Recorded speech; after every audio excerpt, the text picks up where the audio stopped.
Hello mga lalabs! Ari kami karon diri sa Cafecito to have our matcha na cloudy daw. So subukan natin kung gaano kasarap ang kanilang matcha na ipapatikim sa atin. Ayan, bumili kami ng matcha na good for two.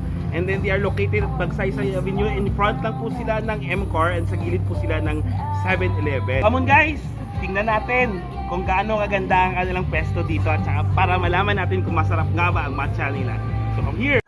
Aba, ani gusto gali sa aton nga Mr. Lakan mga lala. Siya gid mismo ang nagtimpla, no. Syempre arang ilang mga prices ang ilang nga mga ginabaligya nga milk tea. And then may available din po sila na mga pika-pika diyan mga lalabs, takot-kuti na pagkain mga lalabs. Umorder na po kayo ng napakarami. Ayan nga sinasabi ko sa inyo na hindi po kayo magsasawa diyan for affordable prices mga lalabs ng mga pagkain. Ayan, binibenta na pagkain mga lalabs. Siyempre, ang ilang lugar no, very aesthetic. Ang ilang lugar, gino, paggabi dira ya birthday ka, fresh gid yang imo, ya panguna-una ka naga-tambay dira. Siyempre, ang ilang cafe mismo, perti ka gwapo tanaw no. Hindi ka magsawa nga magtanaw mag-order sang imo nga gusto nga pagkaon dira sa ila kag mga market. Siyempre, ara no, sila gid mismo nagahimo no.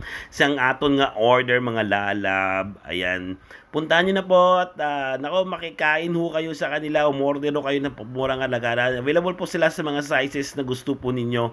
May malakihan din po sila. Para ma-update po kayo, follow and share mga lala. So guys, susubukan natin kung masarap nga ba. Dito magkakaalaman. So I'm going to shake it. Shake the Cafecito.